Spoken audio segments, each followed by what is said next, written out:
this video, I'm going to show you how to change your wallpaper in Windows 10. So we need to right click on the desktop and click Personalize. Now we have our backgrounds, and there are three types of a background. There's a solid color, which we have right now, slideshow, and a picture.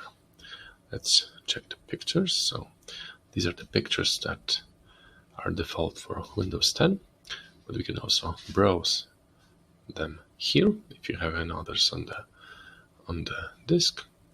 And there's also an option for slideshow. So you just put your pictures into a folder and choose the path to that folder, so it will display one after the other.